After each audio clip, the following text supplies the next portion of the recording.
وانشق البحار. بسم الله الرحمن الرحيم. إن الحمد لله نحمده ونستعينه ونستغفره ونعوذ بالله من شرور أنفسنا ومن سيئات أعمالنا. من يهده الله فلا مضل له ومن يضلل فلا هادي له وأشهد أن لا إله إلا الله وحده لا شريك له وأشهد أن محمدا عبده ورسوله أما بعد.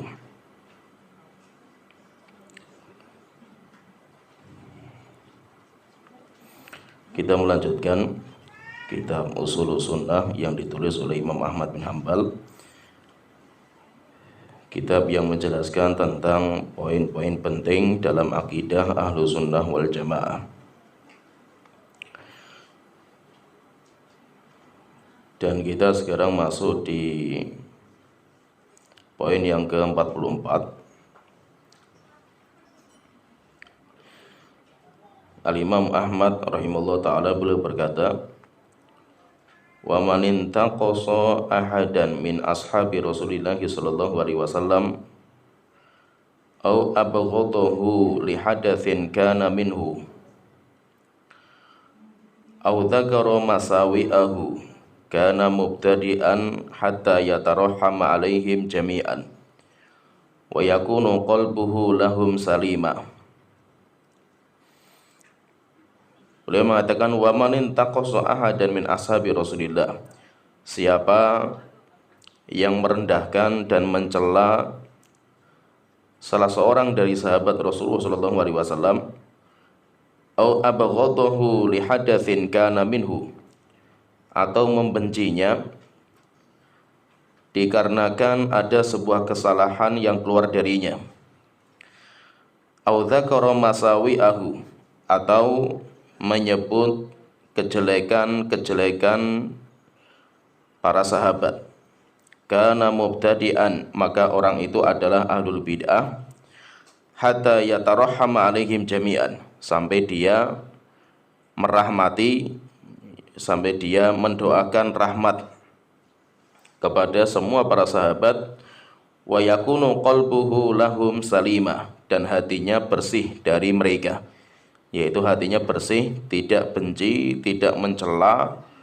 dan tidak mendoakan kejelekan bagi mereka, bagi para sahabat. Ya, ini poin penting di dalam akidah Ahlussunnah wal Jamaah, yaitu tentang kewajiban kita selain sahabat. Apa kewajiban kita terhadap sahabat?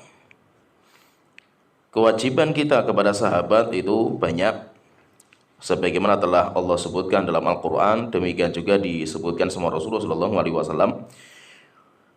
Bagaimana tentang kewajiban kita kepada para sahabat, di mana para sahabat adalah manusia terbaik, generasi terbaik yang langsung dididik sama Rasulullah SAW, sehingga mereka murid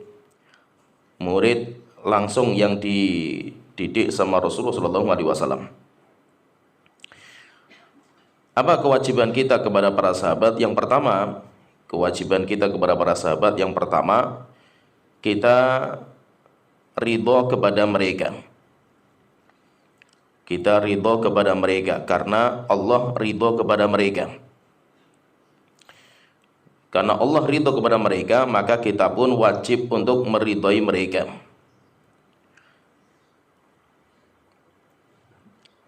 Sebagaimana Allah Ta'ala menjelaskan tentang keridhaan Allah kepada mereka.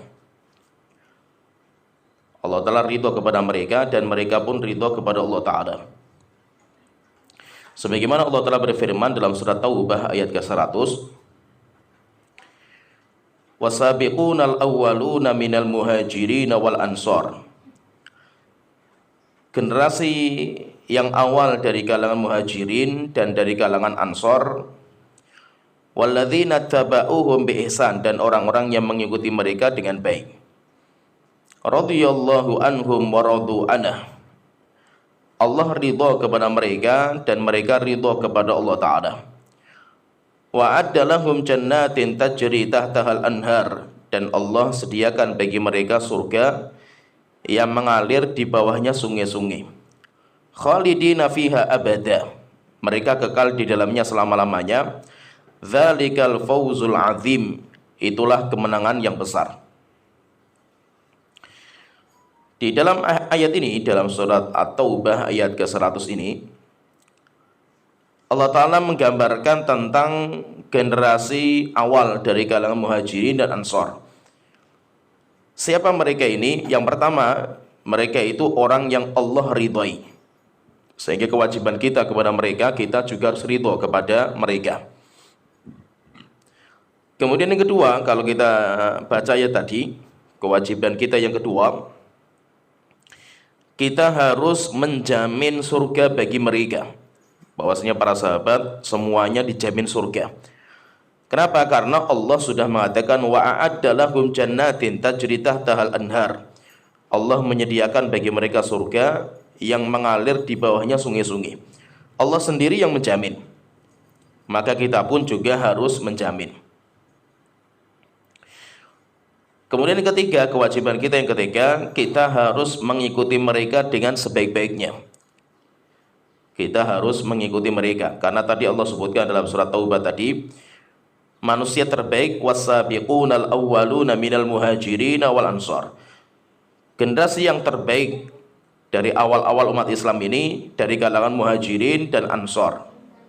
Setelah itu Allah Ta'ala berfirman walladzina taba'uhum bi ihsan, dan orang-orang yang mengikuti mereka dengan sebaik-baiknya. Jadi berarti kalau kita itu pengen mendapatkan kebaikan, kita juga ingin mendapatkan keridhaan Allah, kita ingin mendapatkan surga, maka kita harus mengikuti mereka dengan sebaik-baiknya. Jadi kita kewajiban yang ketiga, kita berjuang untuk mengikuti mereka dengan sebaik-baiknya. Dan hidayah itu nanti dikaitkan dengan mereka, yaitu kalau kita itu ingin mendapatkan hidayah, maka kita itu harus mengikuti mereka.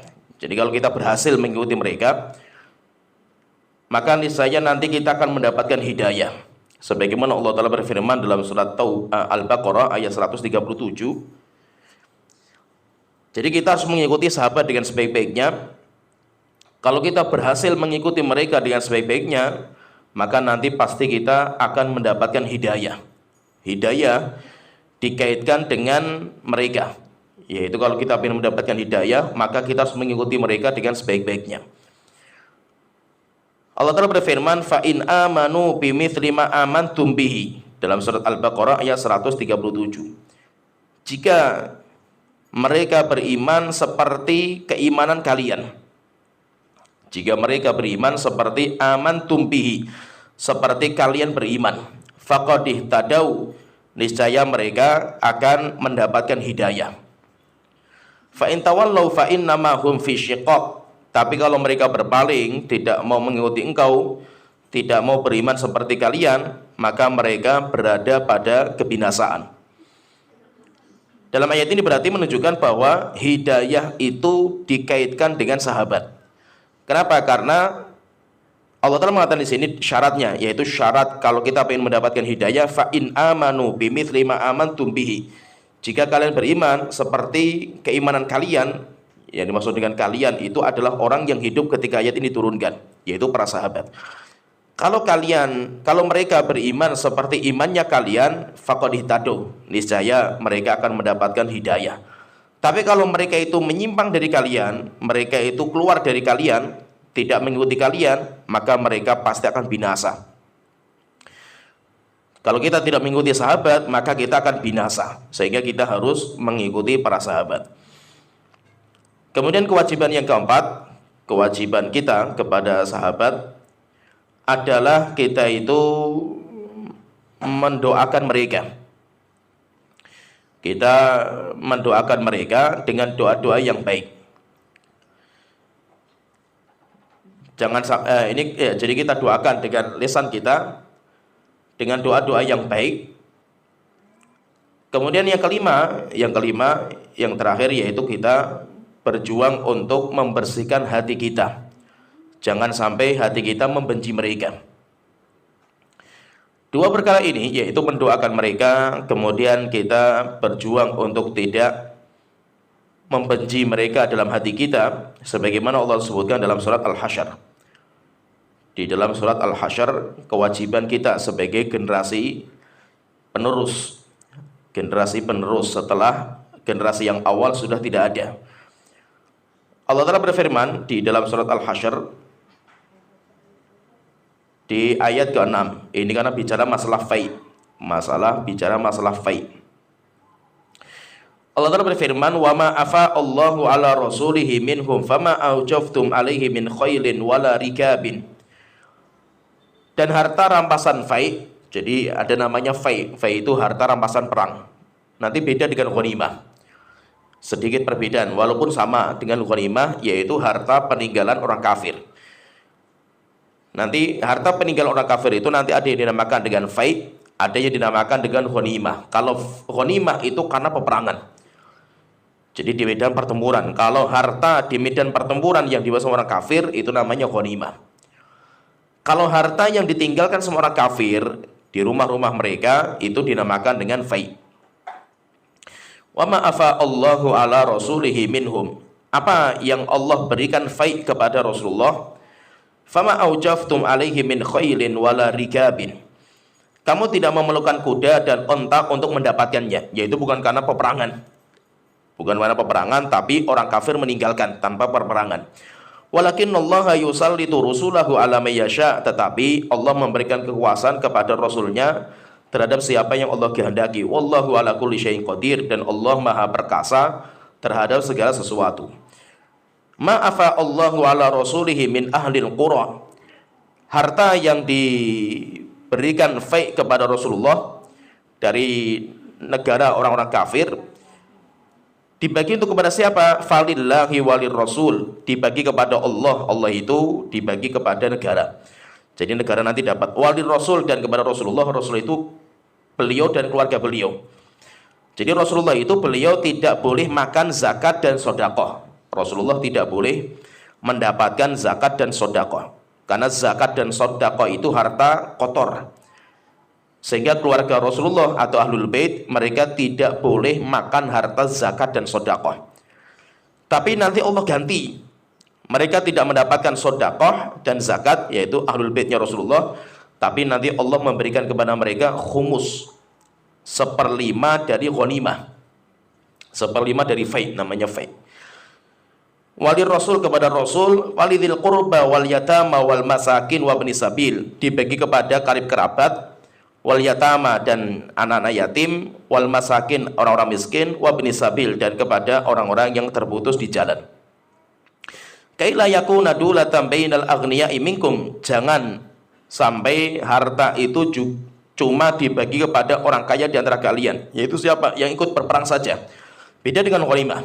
Jadi beda nanti kalau ghanimah yang berhak mendapatkan yang ikut perang, yang tidak perang nggak dapat dia. Jadi yang berperang saja yang mendapatkan ghanimah. Jadi misalkan ini, kita di medan pertempuran antara kaum muslimin dan orang kafir. Orang kafir kalah, maka semua harta yang dibawa sama orang kafir itu namanya ghanimah. Itu dibagi kepada semua prajurit yang ikut perang. Sedangkan fai enggak. Fai tidak, yaitu fai itu dibagi kepada yang lain juga. Dibagi kepada yang lain supaya harta itu bukan hanya didapatkan bagi orang kaya di antara kalian. Kasihan nanti orang-orang miskin, orang-orang yang nggak bisa berangkat perang. Kasihan kepada janda-janda yang sudah tua. Kasihan kepada anak-anak yatim, karena mereka nggak berangkat perang. Maka biar mereka itu juga mendapatkan. Maka dari fai mereka mendapatkan. Wa ma atakumur rasulu fakhudhuhu wa ma nahakum anhu fantahu. Apa yang didatangkan sama Rasul kepada kalian maka ambillah, apa yang dilarang sama Rasul maka tinggalkanlah. Wattaqullaha innallaha syadidul iqab. Bertakwalah kalian kepada Allah Ta'ala, sesungguhnya Allah keras sekali azabnya. Kemudian dibagi kepada siapa? Lah di sini Allah sebutkan di antara yang berhak mendapatkan. Lil fuqara'il muhajirin alladzina ukhriju min diyarihim wa amwalihim yabtaghuna fadlan minallahi wa ridwana. Dibagi juga kepada orang-orang fakir dari kalangan muhajirin. Ini manusia terbaik. Itu sudah masuk ke golongan, yaitu golongan yang terbaik. Yaitu siapa itu? Orang-orang fakir dari kalangan muhajirin, yang mereka diusir dari rumah mereka dan harta mereka yang di Mekah. Yabtaguna fadlan minallahi wa ridwana. Mereka mencari karunia dari Allah Ta'ala dan ridhonya. Wa yansurunallaha wa rasulahu. Dan mereka ingin berjuang membela agama Allah dan Rasulnya. Ulaika humus shadiqun. Mereka adalah manusia-manusia yang paling benar keimanan mereka. Ini manusia terbaik yang pertama, yaitu manusia dinamakan dengan muhajirin. Setelah itu Allah Ta'ala berfirman, walladzina tabawwa'ud dara wal imana min qablihim. Dan kepada orang-orang yang dia menempati kota Madinah lebih awal, yaitu tuan rumah. Tuan rumah, yaitu kalau tuan rumah berarti orang-orang Ansor. Orang muhajirin, kemudian orang-orang Ansor. Yuhibbuna man hajara ilaihim. Mereka sangat cinta kepada orang-orang hijrah, kepada orang-orang yang hijrah ke kampung mereka, ke kota mereka. Yaitu orang Ansor sangat cinta kepada orang muhajirin. Wala yajiduna fi sudurihim hajatan mimma utu. Dan mereka, orang-orang Ansor, ketika memberikan sesuatu kepada muhajirin, ketika membantu, mereka seakan-akan tidak butuh kepada harta yang dia berikan. Yaitu walaupun dia itu butuh. Dia ketika membantu saudaranya, seakan-akan dia itu nggak butuh. Wa yu'thiruna ala anfusihim walau kana bihim khasasah. Dan mereka, orang-orang Ansor, lebih mengedepankan, mengutamakan saudara mereka dari kalangan muhajirin, walaupun mereka juga membutuhkan harta itu. Wa may yuqa syuhha nafsihi fa ulaika humul muflihun. Siapa yang Allah jaga dari sifat kekikiran, bakhilan, maka dia termasuk orang-orang yang sukses. Nah, kemudian di sini Allah Ta'ala menceritakan di sini, yang penting di sini. Walladzina ja'u min ba'dihim. Dan generasi-generasi setelah mereka, yaitu setelah muhajirin, setelah Ansor, termasuk kita. Termasuk kita, karena kita itu bukan muhajirin, kita bukan Ansor. Maka kita bisa masuk yang ketiga ini. Yaquluna rabbana ighfir lana wa li ikhwanina alladzina sabaquna bil iman. Mereka berdoa dalam doa mereka. Wahai Tuhanku, ampuni dosa-dosa kami dan dosa-dosa saudara-saudara kami yang telah mendahului kami dalam keimanan. Berarti apa? Berarti di antara ciri atau kewajiban kita kepada para sahabat, kita bukan sahabat. Kewajiban kita apa? Kita itu mendoakan mereka, para sahabat, dengan kebaikan. Apa doa kita? Kita bisa membaca doa ini. Rabbana ighfir lana wa li ikhwanina alladzina sabaquna bil iman. Tuhanku, ampuni dosa kami dan ampuni dosa saudara-saudara kami kaum muslimin yang telah mendahului kami dalam keimanan. Kepada siapa ini doa ini? Kita tujukan yang pertama kepada sahabat. Kita doakan juga kepada tabi'in, tabi'ut tabi'in, kepada ulama-ulama kita, sampai kepada nenek moyang kita yang beriman. Semuanya nanti mendapatkan doa kita. Maka generasi yang terbaik itu siapa? Generasi yang terbaik itu generasi yang terus mendoakan nenek moyang mereka. Yang terus mendoakan nenek moyang mereka. Kita punya bapak, kita punya kakek, kita punya buyut, kita punya di atasnya lagi, sampai kita punya para sahabat, kita punya para tabi'in, di mana mereka lebih awal dalam beriman kepada Allah Ta'ala. Terus bagaimana kita mendoakan mereka supaya Allah mengampuni dosa-dosa mereka. Ini kewajiban kita. Kemudian Allah Ta'ala berfirman, wala taj'al fi qulubina ghillan lil ladzina amanu. Wahai Tuhanku, janganlah engkau jadikan dalam hati kami kebencian kepada orang-orang yang beriman. Yaitu beriman siapa saja. Jangan sampai hati kita itu benci, apalagi bencinya kepada sahabat. Generasi yang pertama itu lebih parah. Sehingga kewajiban kita yang kelima, kewajiban kita jangan sekali-kali ada bibit kebencian hati kita kepada orang-orang yang beriman yang lebih awal. Apalagi kepada sahabat muhajirin. Ini tidak dibolehkan kita benci kepada mereka. Innaka ra'ufur rahim. Sesungguhnya engkau, wahai Tuhanku, engkau maha penyantun dan maha penyayang. Setelah itu ayat berikutnya Allah menceritakan tentang orang-orang munafik. Allah Ta'ala berfirman, alam tara ilal ladzina nafaqu yaquluna li ikhwanihim alladzina kafaru min ahlil kitab. Apakah kamu tidak melihat, wahai Muhammad, tentang orang-orang munafik? Mereka mengatakan kepada teman-teman mereka dari kalangan orang-orang kafir, ahlul kitab, lain ukhrijtum lanakhrujanna ma'akum. Kalau kalian keluar, kami juga akan keluar bersama kalian. Wala nuti'u fikum ahadan abada. Dan kami tidak akan mentaati selain kalian kepada sesuatu apapun. Wa in qutiltum lanansurannakum. Kalau kalian diperangi, kami akan membela kalian. Wallahu yashhadu innahum lakadzibun. Dan Allah bersaksi bahwasanya orang-orang munafik itu pendusta. Coba kita perhatikan ya, kita fahami di sini. Di dalam surat Al-Hasyr ini, Allah itu menyebutkan ada 4 macam orang-orang yang menampakkan Islam. Orang yang menampakkan Islam, ini kita nggak bicara orang kafir. Orang kafir jelas mereka tidak menampakkan Islam. Tapi kalau orang-orang yang menampakkan Islam, yang mengaku dirinya umatnya Rasulullah, maka mereka itu cuma terbagi menjadi 4 golongan. Tinggal nanti kita lihat kita itu masuk yang mana.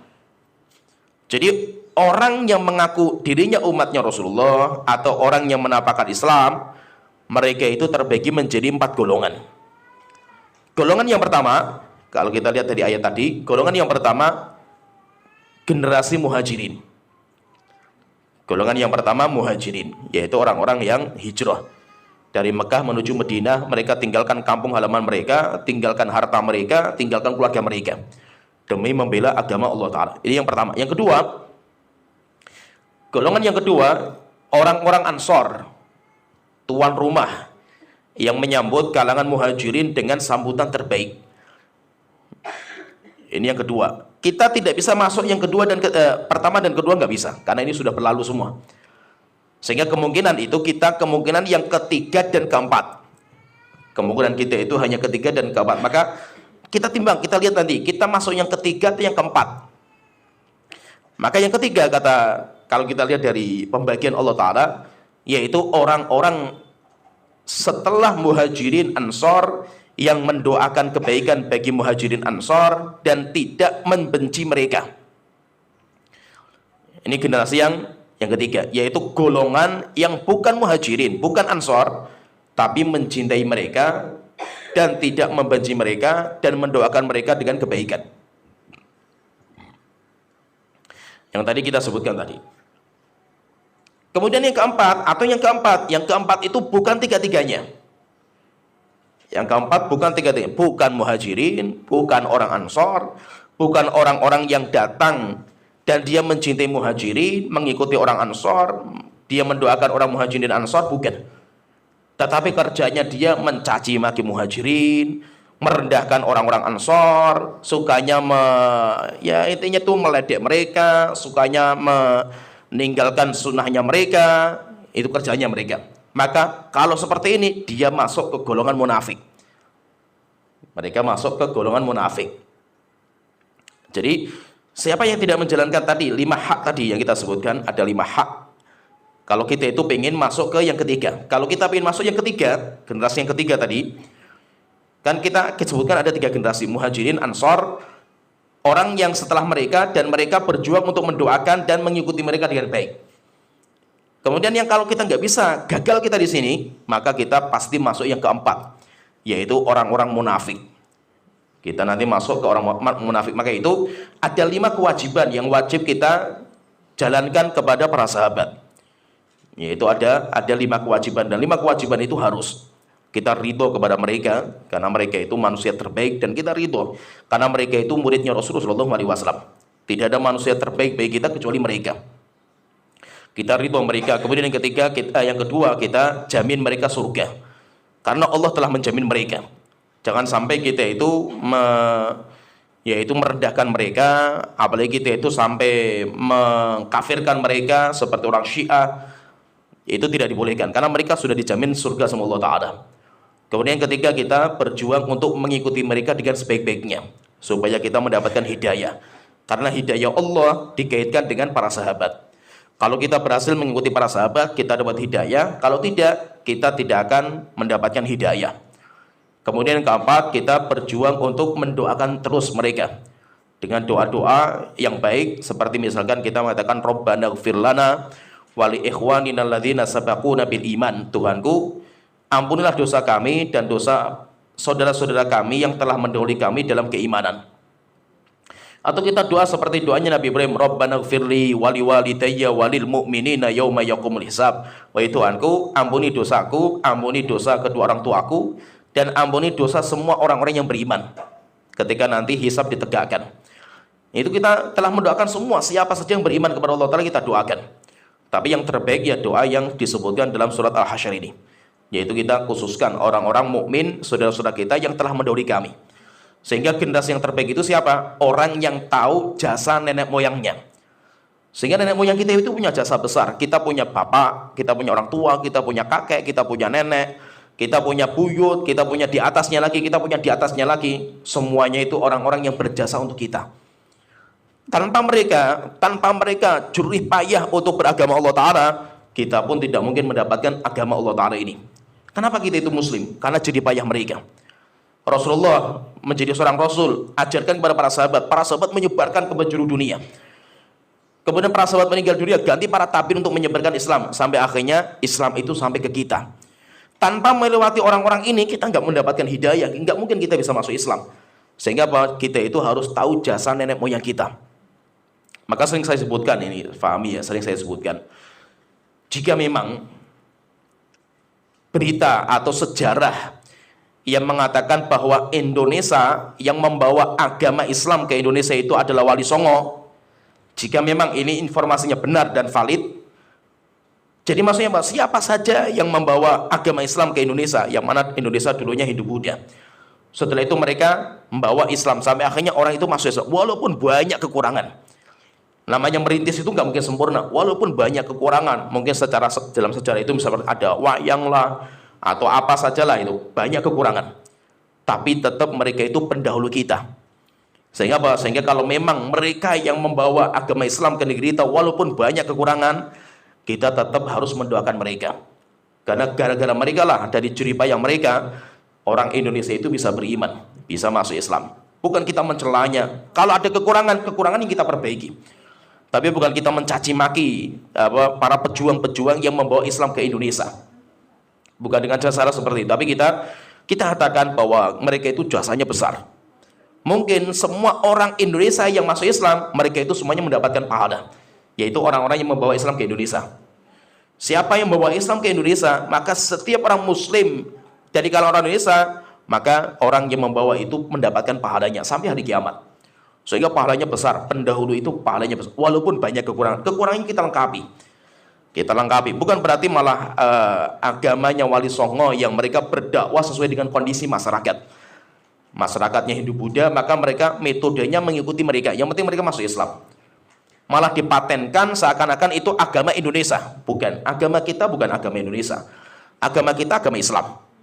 Agama kita agama Islam. Kalau memang Wali Songo dulu mengajarkan sesuai dengan budaya masyarakat, karena yang dihadapi Wali Songo itu orang Hindu-Buddha. Sekarang kondisi beda. Kita sudah masuk Islam. Kita harus kafah masuk Islam itu sempurna. Untuk khulu fi silmi kafah, masuk Islam kalian secara totalitas. Bukan kita itu punya agama sendiri, agamanya agama Islam Nusantara misalkan. Nggak ada Islam Nusantara. Islam itu satu. Islam itu yang dibawa sama Nabi Muhammad SAW. Bukan ada Islam Nusantara, Islam Arab, nggak ada. Kalau orang mengatakan Islam Nusantara itu identik dengan yaitu menghormati budaya, seperti Wali Songo. Kita katakan Wali Songo tidak menghormati budaya. Wali Songo berdakwah sesuai dengan kondisi masyarakat. Apakah mereka mengakui bahwasanya budaya di kita itu baik? Enggak. Mereka berjuang untuk merubah, cuma mereka nggak mampu. Yang mereka mampu apa? Memasukkan orang ke Islam. Mereka punya harapan, Wali Songo itu punya harapan, dan itu sampai ada sebuah sejarah, itu ada sebuah tulisan, ada ustadz kita itu yang meneliti masalah seperti ini. Kemudian mendapatkan sebuah berita yang otentik. Beritanya masih tersimpan di Belanda. Yaitu surat antara Wali A dengan antara Sunan A dengan Sunan B. Intinya ada seorang Sunan itu yang dia itu mengingkari dakwah lewat wayang dan dakwah lewat musik. Akhirnya Wali yang berdakwah dengan seperti itu, dia mengatakan, saya pun juga tidak mempercayai bahwa saya ini bagian dari agama. Tapi yang mampu saya kerjakan cuma ini. Saya berharap mudah-mudahan generasi yang berikutnya itu bisa merubah. Dia harapannya kalau orang sudah masuk Islam, nanti dia akan berubah. Dia tahu bahwa ini nggak benar dalam agama Islam kan gitu. Tapi rupanya apa? Harapan ini malah tidak bisa. Kenapa? Karena orang Indonesia malah mematenkan seakan-akan agama Indonesia itu yaitu gitu. Sehingga seakan-akan ini itu agama Islam kan. Sehingga agamanya dua Wali Songo beda sama agama Arab. Padahal yang mendakwahkan Islam ke Indonesia itu semuanya orang Arab. Bukan orang Indonesia, bukan orang Arab semuanya. Sehingga maksudnya itu kita kalau memang saya katakan kalau memang mereka itu yang membawa agama Islam ke Indonesia sehingga berbondong-bondong orang masuk Islam, maka mereka pahalanya luar biasa. Dan kita sebagai seorang muslim, generasi yang datang berikutnya, kita mendoakan mereka. Kita doakan mereka. Kalau kita katakan mereka punya ada kesalahan, ya namanya dakwah itu mesti banyak kekurangan. Dakwah itu tidak mungkin kita berdakwah sempurna semuanya, nggak bisa. Nanti akan datang generasi yang akan melengkapi. Nanti datang generasi lagi akan melengkapi sampai akhirnya bangunan dakwah itu sempurna. Sehingga maksudnya itu kewajiban kita itu harus mendoakan mereka. Kemudian yang kelima, jangan sampai muncul kebencian, kedengkian kepada seorang sahabat. Karena mereka itu manusia terbaik, sehingga tidak boleh kita benci. Sehingga intinya kewajiban kita itu ada 5 kewajiban ini. Kalau kita bisa menjalankan 5 kewajiban ini, maka kita akan masuk di generasi yang ketiga, golongan yang ketiga, dan kita pun juga nanti akan mendapatkan jaminan Allah ridho sama kita, dan Allah akan menyediakan bagi kita surga. Kenapa? Karena yang Allah ridhoi dan yang Allah sediakan surga itu 3 kan, sahabat muhajirin, ansor, walladzina taba'um bi ihsan, orang yang mengikuti mereka dengan sebaik-baiknya.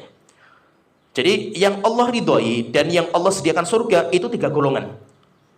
3 golongan, yaitu kalangan muhajirin, ansor, dan orang yang mengikuti mereka dengan sebaik-baiknya. Ini kita mendapatkan jaminan Allah ridho sama kita, dan nanti Allah akan menyediakan bagi kita surga.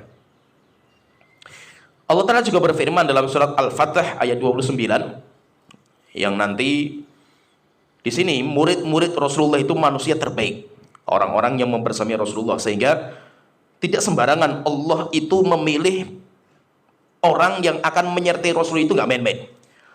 Dipilih manusia-manusia terbaik, manusia terbaik. Nah itu kalau kita itu pengen baik, ya kita harus mengikuti mereka. Kita itu harus mengikuti mereka. Kenapa? Karena mereka itu manusia-manusia terbaik.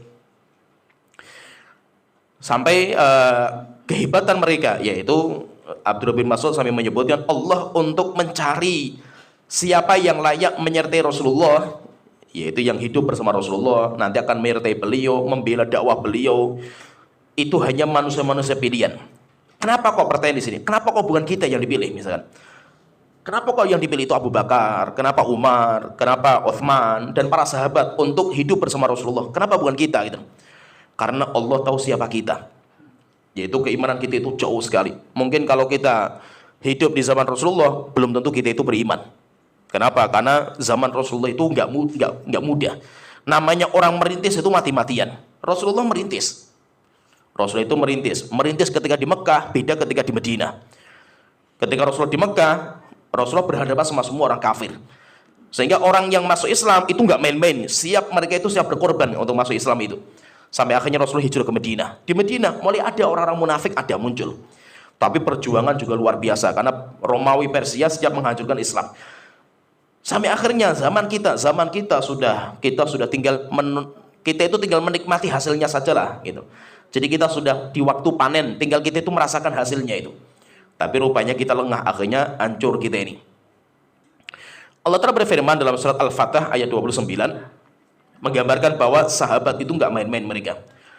Allah Ta'ala berfirman, Muhammadur Rasulullah. Muhammad adalah Rasulullah, Rasul utusan Allah Ta'ala. Walladzina ma'ahu, dan orang-orang yang bersamanya. Orang-orang yang bersama Rasulullah SAW, yaitu para sahabat, bukan kita. Karena kita nggak dipilih sama Allah Ta'ala, tapi para sahabat. Asyidda'u 'alal kuffari ruhama'u bainahum. Coba kita lihat karakternya para sahabat. Nanti sifat-sifat para sahabat sebutkan banyak di sini. Jadi sifatnya para sahabat yaitu orang-orang yang menyertai Rasulullah. Yang pertama sifat mereka itu asyidda'u 'alal kuffar. Mereka keras kepada orang-orang kafir.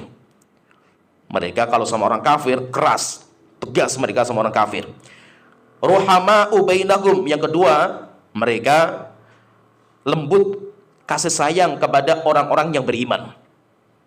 Ini nanti sifat seperti ini, kita kalau sama orang kafir muamalah kita tegas, kalau sama orang yang beriman kita itu lemah lembut, itu nanti dinamakan dengan akidah wala dan barok.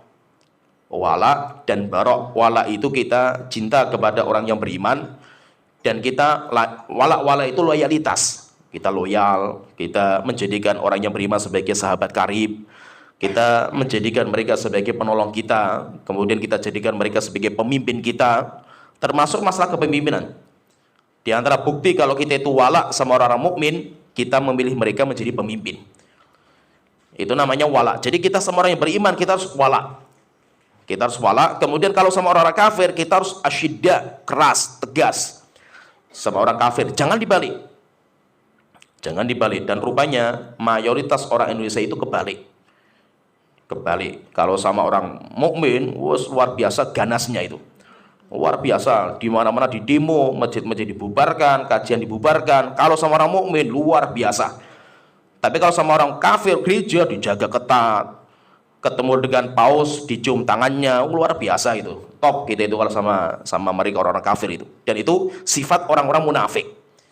Nah itu sebenarnya kalau kita itu melihat itu kelihatan, dari sifat-sifat itu kelihatan. Orang munafik itu kalau sama orang beriman, sukanya meledek, sukanya mencaci maki, merendahkan. Tapi kalau sama orang kafir, luar biasa, seakan-akan orang kafir itu top wis pokoknya itu. Itu orang-orang munafik. Itu ciri orang munafik. Pertanyaan, kenapa kok mereka itu seperti itu? Karena mereka punya misi. Jadi orang munafik itu, anehnya orang munafik itu, kenapa? Orang munafik itu mereka merasa muslim, tapi agama Islam dicaci maki. Agama Islam dicaci maki, dan orang muslimnya itu diledek setiap hari. Dan dia itu memuji agama yang lain, dan sama agama yang lain itu luar biasa cintanya itu. Pertanyaan, ya ini jadi pertanyaan, kenapa kok mereka itu nggak pindah agama saja? Kan kalau mereka itu memuji agama lain, kan lebih baik dia itu masuk ke agama itu kan gitu. Selesai kan gitu. Tapi enggak, dia tidak mau masuk Islam, tapi dia kerjaannya menghancurkan Islam di dalam. Kenapa? Karena memang mereka itu punya proyek. Biasanya orang-orang seperti ini itu banyak proyek dia itu. Nah, proyeknya memang seperti itu, dia itu proyeknya menghancurkan Islam. Sehingga untuk memunculkan sebuah kalimat untuk menghancurkan Islam, itu mereka itu proyeknya miliaran. Proyeknya miliaran, sampai ada tokoh liberal di Indonesia ketika didudukkan sama kiai-kiai, kemudian di debat, akhirnya dia mengakui, saya itu sebenarnya tahu bahwa apa yang saya ucapkan selama itu sesat. Tapi ini saya pengen kaya dulu, yaitu saya itu pengen jadi orang kaya dulu, nanti kalau sudah kaya saya akan bertobat. Nah, akhirnya diingatkan sama tokoh-tokoh itu, berarti kamu telah menjual agama dengan harga yang murah. Dia mengatakan, ini harganya nggak murah, miliaran ini. Harganya mahal. Nanti kalau saya sudah kaya, saya mau bertobat. Tapi biasanya orang seperti ini, semakin dia itu jauh dari agama, semakin Allah gelincirkan. Falamma zaghu azaghallahu qulubahum. Semakin mereka itu menjauh dari agama Allah Ta'ala, semakin Allah singkirkan. Akhirnya nanti biasanya orang seperti ini susah sekali untuk bertobat di akhir hayatnya. Walaupun awal-awal dia itu nggak percaya sebenarnya itu, cuma karena ya pengen motif lain lah itu. Tapi akhirnya semakin digelincirkan sama Allah Ta'ala. Jadi sifat ciri orang-orang para sahabat, murid-murid didikan Rasulullah itu, sifat mereka asyidda'u alal kuffar. Mereka tegas kepada orang kafir, ruhama'u bainahum, dan mereka lemah lembut kepada orang yang beriman. Tarahum ruk'an sujjadan yabtaguna fadlan minallahi wa ridwana. Kamu, ini sifat yang ketiga, kalau kamu melihat mereka, yaitu kamu melihat para sahabat, kamu akan melihat mereka itu ruk'an, kerjanya ruku, sujjadan, kerjanya sujud, yabtaguna fadlan minallahi wa ridwana, karena mereka mencari karunia Allah dan ridhonya.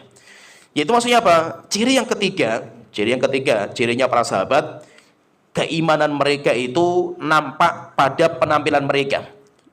Yaitu cirinya itu ada, dalam diri mereka itu ada. Mereka itu orang yang ahli ibadah. Mereka itu adalah orang yang ahli ibadah. Sehingga kerjaan mereka ruku, sujud, mereka memikirkan masjid bagaimana supaya rame, dan itu mereka itu cuma mikir agama. Itu sifatnya para sahabat. Kalau zaman kita kan malah orang-orang yang penampilannya itu Islami malah dicaci maki. Kalau para sahabat ya, para sahabat mereka itu orang-orang yang menampakkan syiar-syiar Islam di dalam diri mereka. Simahum fi wujuhihim min athari sujud. Bahkan Allah telah mengatakan tanda-tanda kesolehan mereka ada pada wajah mereka dari bekas-bekas sujudnya. Bekas sujud ini apa? Terjadi khilaf di antara para ulama. Bekas sujud apa? Apakah bekas sujud itu jidat yang hitam? Ada juga ulama yang mengatakan seperti itu. Ada yang mengatakan enggak, bekas sujud itu adalah anggota wudu. Anggota wudu yaitu wajah, tangan, kaki, kepala. Yang terkena air wudu itu nanti biasanya akan ada kayak aura. Yaitu anggota wudu itu akan ada aura. Kemudian ada juga yang mengatakan macam-macam nanti. Tanda sujud apa? Ya berarti tanda sujud, ada yang mengatakan tanda sujud itu anggota sujud. Anggota sujud itu kan jidat, hidung, kemudian telapak tangan, kemudian lutut, telapak kaki, itu tandanya. Tapi intinya apa? Intinya kesolehan mereka itu kelihatan di wajah mereka. Mereka itu adalah orang-orang yang soleh.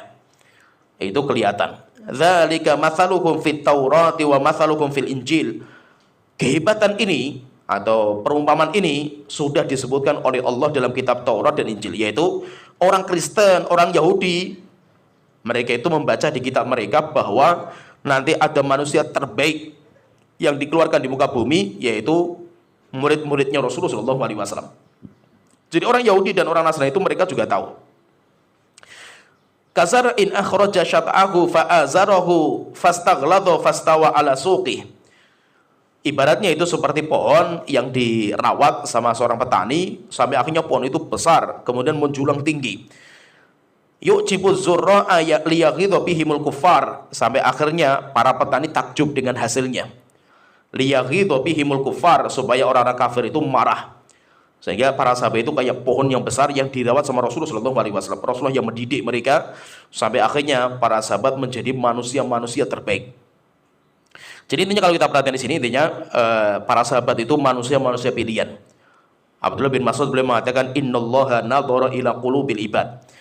Jadi Allah itu, kalau kita membaca dalam riwayat, innallaha nadhara ila ahlil ardi. Allah melihat kepada penduduk semua bumi ini. Jadi penduduk bumi. Allah cek kondisi mereka. Famaqatahum, Allah murka sama semua. Allah murka dan Allah marah kepada semuanya. Arabahum wa ajamahum, baik orang Arab maupun orang Ajam. Orang Arab maupun Ajam. Arab atau orang Ajam semuanya bergelimang kesyirikan, dosa dan maksiat. Di zaman itu, yaitu zaman-zaman sebelum Nabi Muhammad diutus, sampai orang Kristen pun sudah merubah agama mereka dengan menjadikan Nabi Isa sebagai anak Tuhan. Masih ada orang-orang Kristen yang bertauhid, masih ada, seperti Salman Al-Farisi itu. Kan dia belajar sama pendeta. Pendetanya pendeta tauhid, masih ada berarti. Illa baqaya min ahli kitab, Rasulullah mengatakan kecuali sedikit dari ahlul kitab yang masih Allah ridhoi, karena masih bertauhid. Semua selain itu kesyirikan. Setelah itu Nabi Muhammad diutus dalam kondisi dunia sudah bobrok seperti ini, hancur dunia ini. Nah, untuk menjadikan Nabi Muhammad sebagai nabi terbaik, Allah itu ngecek hati. Allah ngecek hati manusia yang terbaik itu siapa? Dipilih, disaring, dilihat. Rupanya Allah telah mendapatkan hatinya Nabi Muhammad adalah hati yang paling bersih. Sehingga Nabi Muhammad dipilih menjadi nabi terbaik. Nabi yang jadi Nabi dan Rasul setelah Nabi Ibrahim itu semuanya dari keturunan Nabi Ibrahim. Nabi dan Rasul itu semuanya dari keturunan Nabi Ibrahim setelah Nabi Ibrahim. Kenapa? Karena Nabi Ibrahim itu dijuluki sebagai Abul Anbiya, bapaknya para Nabi dan Rasul. Karena semua Nabi setelah Nabi Ibrahim itu semuanya dari keturunan beliau. Lah nanti Nabi Ibrahim itu punya dua anak. Nabi Ibrahim itu punya dua anak. Yang pertama namanya Ishak. Ishak itu cikal bakal Bani Israel. Kemudian yang kedua, Nabi Ibrahim punya Nabi Ismail. Ismail itu cikal bakal Arab. Nanti antara Nabi Ismail dan Ishak itu jaraknya 13 tahun. Kan yang pertama lahir kan Nabi Ismail. Setelah itu Nabi Ismail dibawa ke Mekah sama ibunya Hajar. Hajar itu budak. Setelah itu 13 tahun berikutnya Sarah istrinya itu memiliki anak laki-laki namanya Ishak. Nanti Ishak memiliki anak Nabi juga namanya Yakub. Yakub nanti punya anak juga Nabi juga namanya Yusuf. Lah, Nabi Yakub itu yang dijuluki dengan julukan Israel. Nabi Yakub punya 12 anak, 12 anak dinamakan dengan Bani Israel, anak-anak laki-lakinya Israel. Israel itu siapa? Nabi Yakub. Berarti Bani Israel sama Arab, Bani Israel sama Arab itu mereka saudara sebapak lain ibu. Saudara sebapak lain ibu. Itu ibunya beda. Kalau Israel itu ibunya adalah Sarah, sedangkan Ismail ibunya adalah Hajar. Bapaknya sama, yaitu bapaknya Nabi Ibrahim. Nah, di sini Allah itu mengutamakan Bani Israel dengan kamiyah, yaitu Allah mengutamakan Bani Israel dengan kuantitas Nabi. Allah memuliakan Bani Israel itu dengan kuantitas Nabi. Maksudnya apa? Nabi terbanyak yang Allah kirim itu kalangan Bani Israel. Sehingga sampai mereka itu tasusuhumul anbiya, kata para ulama, Israel dipimpin sama para nabi. Bani Israel itu dipimpin sama para nabi, yaitu setiap nabi ini meninggal ganti nabi baru, nabi ini meninggal ganti baru, nabi ini meninggal ganti baru, sampai Syam itu tempat tinggalnya Nabi Yakub kan di Syam, yaitu tinggalnya di Syam. Syam itu sampai menjadi tempat paling suci. Syam itu menjadi negeri paling suci. Kenapa? Karena dia menampung banyak jasadnya para nabi dan rasul. Jadi nabi terbanyak jumlahnya itu yang Allah kirim ke Bani Israel, banyak sekali jumlahnya. Sehingga Bani Israel itu Allah lebihkan dengan kuantitasnya nabi jumlahnya banyak. Sedangkan orang Arab itu Allah lebihkan dengan kualitas nabi. Bisa demikian, paham ya? Jadi kalau Arab itu nabi cuma satu yang Allah kirim. Yang Allah jadikan nabi dari orang Arab cuma satu, yaitu Nabi kita Muhammad SAW. Tapi Nabi Muhammad kualitasnya mengalahkan semua nabi-nabi Bani Israel. Bisa demikian, paham ya apa yang saya katakan ya?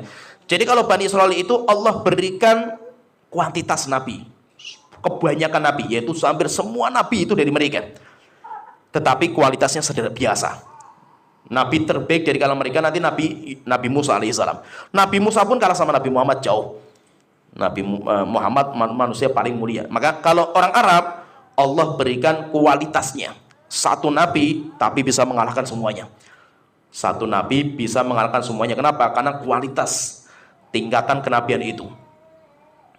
Nah itu Nabi Muhammad yang merupakan manusia terbaik dan pengikutnya nanti paling besar. Tempat tinggalnya di surga paling tinggi Nabi Muhammad. Maka Allah tidak sembarangan untuk memilih orang-orang yang akan membersamainya. Siapa yang akan dipilih? Dicek dulu satu hatinya, satu persatu. Dicek hati manusia itu.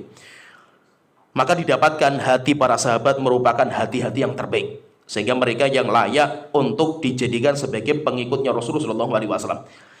Maka itu kita sebagai seorang muslim tidak boleh kita itu merendahkan mereka, mencela mereka, mencaci mereka. Tidak dibolehkan. Kenapa? Karena mereka itu generasi terbaik, murid-muridnya Rasulullah SAW langsung yang didik sama beliau. Maka itu Rasulullah SAW beliau bersabda di dalam hadis yang sahih dikeluarkan oleh Bukhari dan Muslim. Rasulullah bersabda, la tasubbu ashabi, kalian jangan sekali-kali mencela sahabatku. Fawalladzi nafsi biyadihi, demi zat yang jiwaku di tangannya. Lau anna ahadakum anfaqa mithla uhudin zahaban, jika salah seorang di antara kalian berinfak satu genggam tangan, kedua genggam tangan emas. Misalkan kalian itu menginfakkan satu gunung emas, yaitu gunung Uhud emas. Ma balagha mudda ahadihim wala nasifahu, tidak akan sama pahalanya dengan sodakohnya satu mud itu dua genggaman tangan, atau setengah mudnya para sahabat. Yaitu menunjukkan apa? Para sahabat itu luar biasa. Mereka pahalanya besar, walaupun amal mereka nggak seperti manusia-manusia berikutnya, tapi mereka itu luar biasa. Sampai Allah telah berfirman, la yastawi minkum man anfaqa min qablil fathi wa qatal. Tidak sama orang-orang yang dia berinfak dan berjihad sebelum kota Makkah dibuka. Ulaika a'dhamu darajatan minal ladzina anfaqu min ba'du wa qatalu. Orang-orang yang mereka berjihad, berinfak sebelum kota Makkah dibuka lebih besar pahalanya daripada orang-orang yang berjihad dan berinfak setelah kota Makkah dibuka. Kayak gitu. Kenapa? Beda, derajatnya beda, kualitasnya itu beda, walaupun sama-sama ibadah. Oleh karena itu Rasulullah tadi mengatakan la tasubbu ashabi, kalian jangan mencela sahabatku. Rasulullah itu mengatakan kepada Khalid bin Walid. Jadi ada cerita, Khalid bin Walid sedang ada masalah dengan Abdurrahman bin Auf. Abdurrahman bin Auf ini sahabat awal-awal yang masuk Islam, termasuk 10 sahabat yang pertama masuk Islam. Abdurrahman bin Auf, karena dia masuk Islam bareng dengan Utsman bin Affan, yaitu di tangannya Abu Bakar masuk Islamnya. Khalid bin Walid masuk Islamnya setelah Hudaybiyah. Setelah Hudaybiyah berarti sebelum dibukanya kota Mekah, sebelum. Akhirnya dua orang ini ketika ada masalah sampai Khalid bin Walid itu mencela Abdurrahman bin Auf. Khalid bin Walid mencela Abdurrahman bin Auf sampai mencela sampai ke ibunya, celahnya itu. Akhirnya marah Rasulullah itu. Sampai akhirnya Rasulullah mengatakan, la tasubbu ashabi. Kalian jangan mencela sahabatku. Apakah Khalid bin Walid itu bukan sahabat? Sahabat. Khalid bin Walid sahabat mulia. Tapi kualitas sahabatnya Khalid bin Walid dengan Abdurrahman bin Auf lebih mulia Abdurrahman bin Auf. Bukan karena jasanya. Kalau secara jasa, secara perjuangan, Khalid bin Walid luar biasa perjuangannya. Karena dia yang membuka banyak negara. Khalid bin Walid nggak pernah kalah dalam peperangan, luar biasa jasanya. Tapi kita tidak melihat kepada seperti ini. Yang kita lihat itu siapa yang memulai. Tetap generasi yang awal, walaupun mereka bukan seperti Khalid lahir, tetapi mereka itu tetap lebih mulia daripada generasi-generasi yang berikutnya. Oleh itu Rasulullah mengatakan, la tasubbu ashabi. Kalian jangan mencela sahabatku. Dan ini bukan hanya ditujukan kepada Khalid, ini kepada semua, kaidahnya umum. Maka siapa saja yang mencela para sahabat, maka mereka itu perlu dipertanyakan tentang keislaman dia. Bagaimana keislaman dia itu perlu dipertanyakan. Sampai banyak ulama yang mengatakan siapa yang mengatakan bahwa atau mencela para sahabat dengan lisannya, maka perlu kita uji keimanan dia. Dia itu orang mukmin atau tidak sebenarnya itu? Sebenarnya dia itu beriman atau tidak? Seperti orang Syiah misalkan. Orang-orang Syiah ini kalau mereka ditanya, jadi sampai ada seorang ulama mengatakan, kalau saya lihat ini orang dulunya Syiah, setelah itu bertobat akhirnya menjadi ulama Ahlussunnah wal Jamaah. Dia mengatakan, kalau saya perhatikan antara Syiah dengan Kristen dan Yahudi, lebih mulia Kristen dan Yahudi. Yaitu Syiah itu lebih parah daripada orang-orang Kristen dan Yahudi. Kenapa? Karena orang Kristen kalau ditanya, siapa manusia terbaik di kalangan mereka, di kalangan kalian? Manusia terbaiknya kalian itu siapa? Maka mereka akan mengatakan Hawariyun. Manusia terbaik ya Hawariyun. Hawariyun itu murid didikannya Nabi Isa. Itu manusia terbaik, yaitu orang yang dididik sama Isa. Itu mereka manusia terbaik. Orang-orang Yahudi kalau ditanya, siapa manusia terbaik di antara kalian? Maka mereka akan mengatakan umatnya Nabi Musa, yang dididik langsung sama Nabi Musa, generasi pertamanya Nabi Musa. Jadi mereka orang Yahudi dan Nasrani, mereka itu memuji dan mereka mengatakan bahwa didikan Nabi Isa langsung, didikan Nabi Musa langsung, itu sebagai manusia terbaiknya mereka. Tapi kalau kita tanya orang Syiah, siapa manusia paling bejat di kalangan kalian? Maka mereka mengatakan didikannya Nabi Muhammad. Yaitu siapa itu? Para sahabat. Sehingga para sahabat semuanya kafir. Manusia paling bejat di dunia itu kata mereka itu Abu Bakar dan Umar. Dan saking bencinya mereka itu sama Abu Bakar Umar, mereka itu kalau sama Abu Bakar Umar bencinya luar biasa mereka itu. Jadi yang mereka benci itu, kalau dari kalangan laki-laki, Abu Bakar dan Umar itu paling benci. Sampai Abu Bakar Umar itu dijuluki dengan berhalanya orang kafir Quraisy, sebagai berhala bagi mereka itu. Sedangkan perempuan yang paling mereka benci itu adalah Aisyah dan Hafsah. Aisyah itu putrinya Abu Bakar, Hafsah itu putrinya Umar. Sampai kalau mereka itu di Iran, kalau mereka itu punya acara-acara besar keagamaan, itu mereka itu mengeluarkan anjing, bawahnya itu tulis Abu Bakar, Umar, Aisyah, Hafsah, kemudian dilempari pakai batu. Bahkan ada sebuah informasi itu di bandara internasionalnya mereka itu ada karpet tulisannya Abu Bakar dan Umar. Maksudnya apa? Orang kalau datang ke negaranya mereka, pertama yang harus diinjak-injak itu Abu Bakar dan Umar. Sampai mereka ada cerita juga itu, mereka kalau meninggal, itu tangan mereka itu jadi orang yang mati yang dikuburkan itu, tangannya itu disuruh pegang cambuk. Jadi cambuk dikuburkan, dipegangkan di tangannya. Kenapa? Karena anggapan mereka, nanti kalau di alam kubur ketemu sama Abu Bakar dan Umar, cambuk dengan cambuk itu. Kenapa? Kata mereka itu Abu Bakar dan Umar itu yang merusak agama Islam. Kata mereka itu. Nah kenapa pertanyaan di sini? Kenapa kok mereka itu orang Syiah itu kok bencinya sama Abu Bakar Umar dan bencinya sama Aisyah dan Hafsah? Itu ada apa di balik itu? Sebenarnya ini kalau kata ulama-ulama Ahlussunnah, sebenarnya yang mereka inginkan itu bukan Abu Bakar Umar, bukan Aisyah. Yang mereka inginkan itu Rasulullah SAW. Mereka itu nggak suka sama Rasulullah. Sampai akhirnya kan ada kelompok mereka itu namanya Dzubabiyah. Dzubabiyah itu kelompok yang mengatakan bahwa malaikat Jibril nyasar. Sebenarnya malaikat Jibril itu keliru ngasih wahyu itu keliru. Sebenarnya ngasih wahyu itu kepada Ali bin Abi Thalib sebenarnya itu. Cuma karena wajahnya Ali mirip dengan Rasulullah, akhirnya nyasar. Kemudian wahyu diberikan kepada Rasulullah. Sehingga apa? Mereka kalau sama malaikat Jibril bencinya luar biasa orang Syiah ini. Karena kayak mereka itu kayak orang Yahudi. Ya, kelompoknya mereka namanya Dzubabiyah. Dzubab itu lalat.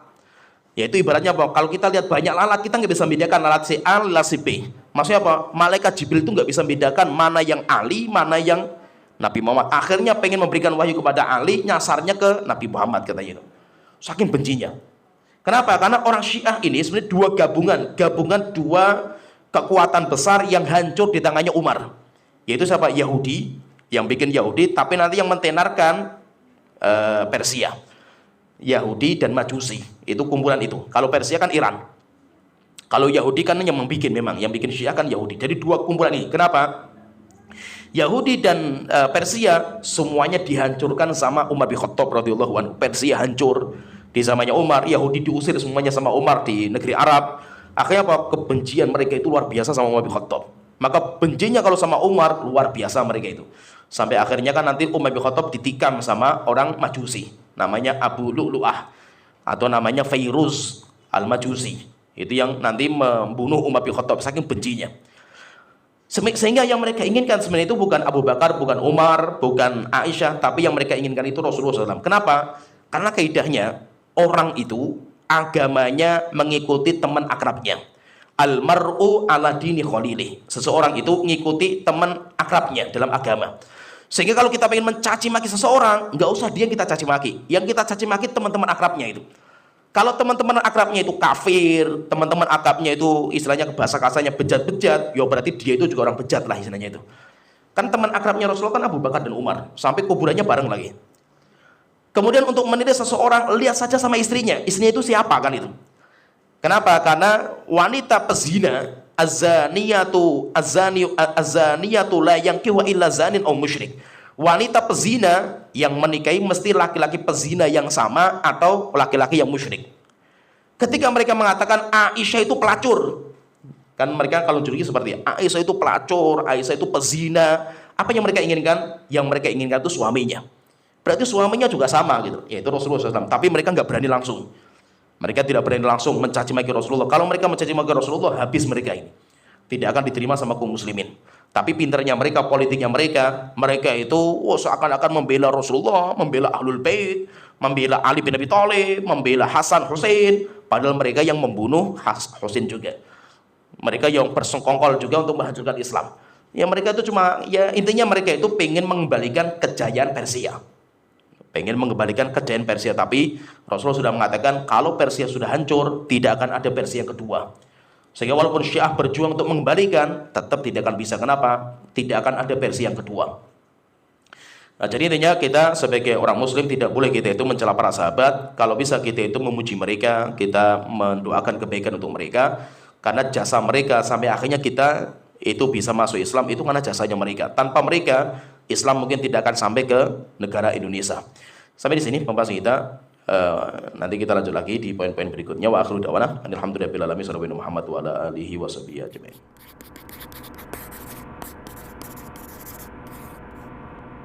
Donasi dakwah multimedia Nida Salam. Berikan donasi terbaik Anda untuk dakwah dan pendidikan Islam.